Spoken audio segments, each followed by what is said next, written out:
Welcome to the Spitzen-Körper Thelema. We are in Basel, 1538. A man who has spent his entire career in deliberate exile from the universities of Europe sits down to defend himself against an enemy he has already defeated in practice but not yet in principle. His name is Theophrastus Bombastus von Hohenheim, Paracelsus, and he has just compiled 7 separate defenses of a claim so radical that it required a book-length justification, that everything inherited medicine believed about disease, its causes, and its cure was fundamentally wrong. Not incomplete. Not in need of refinement. Wrong. And that he, a Swiss German empiricist and alchemist born in the shadow of the Alps, had not merely corrected it but replaced it with something entirely new. The Septem defension sits at a hinge point in Western thought. It is not yet the Enlightenment, that philosophical revolution was still a century distant. It is not medieval either, though its enemies thought it should be. Instead, Paracelsus writes from a position almost unique in the 16th century. He has performed cures that the established medical authorities said were impossible. He has written them down. And now he must explain, to a literate public increasingly skeptical of university authority, why the old doctors were not merely wrong but systematically, almost willfully, wrong. What you will hear is the rhetorical and intellectual scaffolding of that defense. It belongs to what we might call the naturalist empiricism lineage, the same current that would eventually flow through Bacon, through the chemical revolution, and finally into modern medicine itself. But Paracelsus arrives at this position from an unexpected source, not from mathematics or mechanics, but from astrology, from alchemy, and from an almost Reformation-like certainty that direct experience of nature outranks inherited text. The passage I am about to read comes from the opening of his first 2 defenses. It is the theoretical foundation upon which everything that follows rests. Now, my reader, pay attention. If against the sophistic legion of doctrine that work sets itself, would it not be right that the work should strike the chatter to the ground? I speak, reader, to whom? To the saints who perform no signs. The gathering and concourse, that is, the coming together, could frighten many so that they would cease from stopping the babbler's mouth. But the outcome and the recourse, that is, the return, proves that nothing is to be held by the concourse. From this same source springs the error that Hippocrates must be mere chatter, and the spirit of truth in medicine must become mere babbling through these sophists. For what is there that a chattermonger has too much of? From this rabble, some have allowed themselves to be overcome by their own mouths and have defended themselves with shameful words. Because they have brought medicine into their mouths, they have had to defend themselves with the mouth, which can do nothing but shame and blaspheme. Such deceitful language has also struck against me. But it is necessary, since they are not built upon the first rock of medicine, but have seated themselves upon a kitchen rock, forgotten the truth of the medicinal art, and with their sophistic fables have carried me and others about in their masks, that I leave this note without answer. But if one were devoted to the first center, that is, ordained to it, such abuse of words would not proceed from him. Their best art is their rhetoric and the fellowship of the sane, and the virtue that clings to the pseudo-doctors. Therefore, reader, the answers follow upon them, so that you might understand yourself in these same matters, that is, recognize them.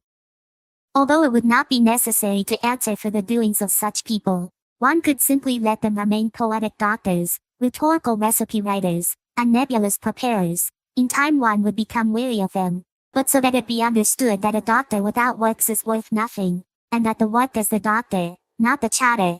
This has been done by me for instruction. Therefore, dear reader, I have also been prevented from allowing my writings to come to light. Yet I have honored Carinthia, the archduchy, with them. If it should reach you through these same praiseworthy lords, wherever in the world you receive this, without this landscape it would not come into your hands, reader. Love therefore the theory in this work, yes, love far more the works of art. Given at St. Veit in Carinthia on the 19th day of August in the minor number 38.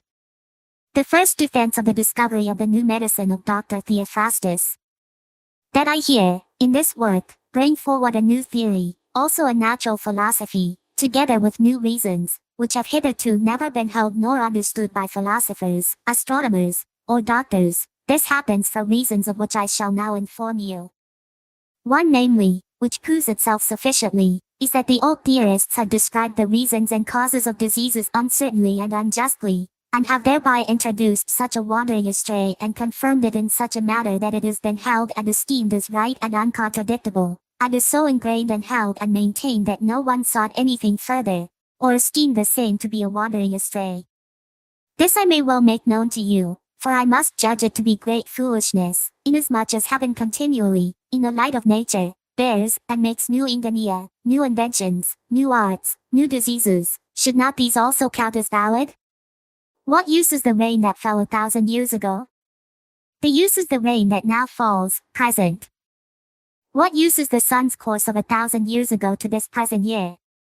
Does not Christ say the interpretation of how we should judge this, thus speaking, it is enough that the day bear its own yoke, that is, it is spoken as much as, it is enough that ye do that which the same day gives, and no further, the coming day also bears its care for itself.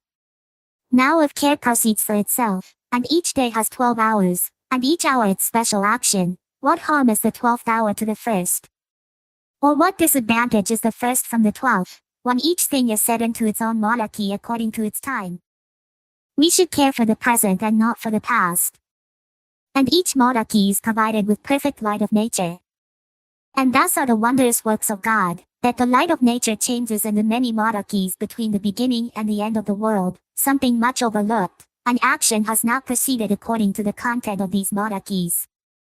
Therefore I will, out of the power of the present light of nature and out of the predestined order of the present monarchy, in my writing be unpunished by anyone, and still less will I be touched and hindered because of the sophistry, which I call a wandering astray in medicine. Their foolishness I must lay clearly open today because of the knowledge of my ground and their erring, and the high schools shall not overturn me herein, and I give them this to understand. Medicine is a work. Because it now is a work, the work will prove its master. Now discern from the works how each part is known and judged. The work is an art, the art gives the teaching of the work, so that the art through its teaching works to make the work. Now the question is the teaching of the university doctors the art of medicine, or is mine? That will be proved by the works. Now notice what Christ brings forward in our philosophy as well and what it is necessary for us also to understand. Christ, who has not only renewed the eternal light among us mortal men, but also the natural light, when he says, false prophets and false Christs shall arise, and so forth, and shall give and do many signs. Although false doctors also perform signs, as can be found, yet they are not against right medicine. For just as Moses and the magicians stood against each other in their works, so also do the right and the false ground of medicine. If now I give my adverse party a right instruction, and to know me in the works, and the works are also found in the false, as Christ brings forward concerning prodigies and signs, then I will show you the difference therein. There would be a patient with a fever, who had his term in 12 weeks, then it would be at the end and decline, and it would happen that the patient desired to drive away this fever before his term, so he would have two kinds of doctors before him, the false and the righteous. The false one acts thus, he begins gently and slowly to cure, wastes much time with syrups, with laxatives, with purgatives and oatmeals, with barley, with gourds, with citrons, with juleps and other such rubbish, slowly, with time, and often between while Christies, knows not himself what he is dealing with, and creeps along with time and with his gentle words until he comes to the term. But the righteous doctor is known thus, he divides this term into 12 parts, takes the first and the half for his work, and so forth. Further, there is yet a great lack of understanding which caused me mightily to write this work. Namely, that they say, the diseases which I describe in this work are incurable. Now behold their great foolishness. How can a doctor speak that a disease in which death is not to be healed? Only those are incurable in which death is. But so they say of gout, so of the falling sickness, and so forth. O you mad heads, who bids ye speak when ye can do nothing and know nothing? Why do ye not consider the word of Christ, who says, the sick need a physician? Are not those whom you reject sick? I mean, yes. Are they now sick, as it proves itself, do they not need a physician? Need they now a physician, why do you then speak that there is no help for them? Therefore they need one, so that help may be given them through physicians. Why then do they say there is no help for them? Because they are born from the wandering astray of medicine, and lack of understanding is their mother who bore them. Each disease has its own medicine, for God will be seen wonderfully with the sick, as namely in the diseases of the falling sickness, in sudden stroke, in St. Vitus's dance, in all the others, not necessary here to mention. For God is he who commanded, Thou shalt love thy neighbor as thyself, and love God before all things. If now you will love God, you must also love his word. If you will love your neighbor, you must not say, There is no help for you. But you must say, I cannot do it and understand it not. This truth excuses you from the curse that goes against the false ones. Thus note, that further search must be made so long until the art from which the right works proceed is found. For when Christ says, Search the scriptures, why will you not also say of this, Search the natures of things? So I will have defended myself, that I rightly bring forward a new medicine according to the present monarchy, and bring it to light. And if it should further be asked, Who teaches you to do this? I ask you, who teaches today's leaves and grass to grow? For he himself has said, Come to me and learn of me, for I am mild and of humble heart. From this flows the ground of truth. What does not proceed from this is seduction. The devil is male artifacts, in whom much false signs and prodigies stick, and who does not rest, like a roaring lion pursues us, so that he has us alone with him as liars. You shall not wonder that I point out and show you at the conclusion of this defense the one who said, I am mild and of humble heart, in order to learn medicine from him who is surely a teacher of the eternal. But what is in us mortals that does not reach us and come from God? He who teaches the eternal also teaches us the mortal, for both spring from the same, although it is so that eternal teaching has spoken in words and medicine has not. But if he says, the sick meet a physician, and the physician is from God, how can the physician then not recognize him as his master, from whom indeed he is? The physician is he who represents God and stands in for him in bodily sicknesses, therefore he must have that which he can do from God. For just as medicine is not from the physician but from God, so also is the art of the physician not from the physician but from God. There are three kinds of physicians. One, which is born from nature through the physicians of heaven and the constellated influence of conception, as also the musicians and mechanics, the rhetoricians, and the arts have been born. Then there is also a kind, those are the physicians taught by men, raised in medicine and made familiar with the same, as much as it is possible for man to learn, or according as he is able. Thirdly, there is a kind which God gives, and those are the ones taught from God, as Christ says, every scribe shall be taught of God, which is as much as, what we can do, we have from God. If now medicine in threefold way shows its professors, that is, those commissioned, should one not heed whether they do not accord in their theory and reasons, in the work they all come together and at the conclusion reach one end and terminus. Nature gives its kind, according as conception has received its influence, so also man learns according to this and according as he is able, and thus God teaches as he wills. But that is the conclusion in all things, that man who will teach man must take his knowledge from God and from nature, and from the same must men learn. Whoever teaches otherwise than from this ground is, as will be treated in the next wandering astray. The second defense, concerning the new diseases and names of the aforesaid Dr. Theophrastus. To defend and protect and shield myself in that I describe and set forth new diseases which were never before described, and also new names which were not before used but were given through me. Why does this happen? What is to be indicated through me concerning the new diseases? Mark this. I write of the mad dance which the common man calls St. Vitus's dance, also of those who kill themselves, also of the false diseases which befall through sorcery, likewise of the possessed people.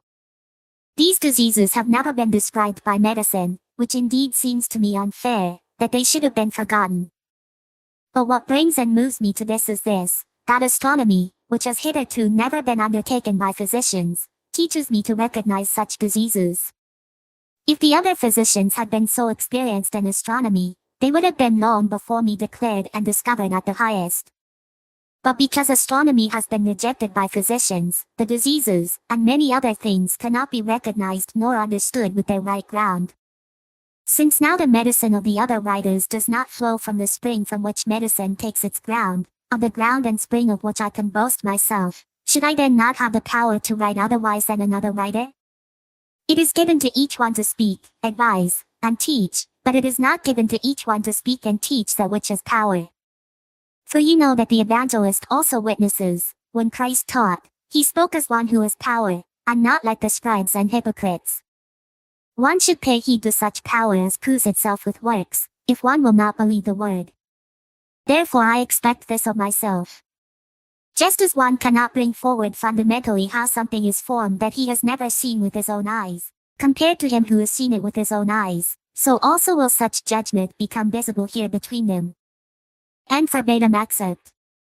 What Paracelsus is doing here is not merely proposing amendments to medical theory. He is staging a war over the source of legitimate knowledge itself. The inherited medicine of Galen and Hippocrates, the medicine taught in every university from Padua to Paris, rested on a written corpus, on reasoning from accepted authorities, on rhetoric and logical argument. It did not rest on what worked. Paracelsus inverts this entirely. For him, the work itself is the proof. A cure that happens is a cure, the theory that explains it second. The old doctors, he argues, have been so committed to their inherited texts and their sophisticated linguistic games, their sophistry, that they have become blind to the phenomena themselves. They declare diseases incurable not because the diseases cannot be healed, but because their framework has no room for healing them. This is ideology masquerading as medicine. But notice what he does not do, he does not throw out the supernatural. Instead, he integrates it. Astronomy, which we might translate here as astrology, as the doctrine of celestial influence on terrestrial bodies, becomes the missing piece. Diseases arise from celestial causes, therefore the physician must understand the heavens. The false doctors ignored this connection, and so they missed entire categories of illness, the falling sickness, St. Vitus's dance, possession, what we might now call psychiatric disorders. The threefold physician, one born to it through celestial influence, one trained by men, one taught by God directly, is Paracelsus's way of saying that legitimate medicine can come through nature, through human instruction, or through divine illumination. What matters is results. What matters is that the patient gets well. This framework would seed everything from the medical reformers of the 17th century to the emergence of empirical science itself. The irony is that Paracelsus arrives at empiricism not from skepticism about the invisible, but from an expansion of what the invisible includes. For him, the stars are not less real than herbs, they are more foundational. And any physician who ignores them is simply illiterate in the language of nature. Next, Andreas Libavius, Alchemia. The Spitzen-Körper Thelema. If this archive serves you, support it on Patreon. Link in the description.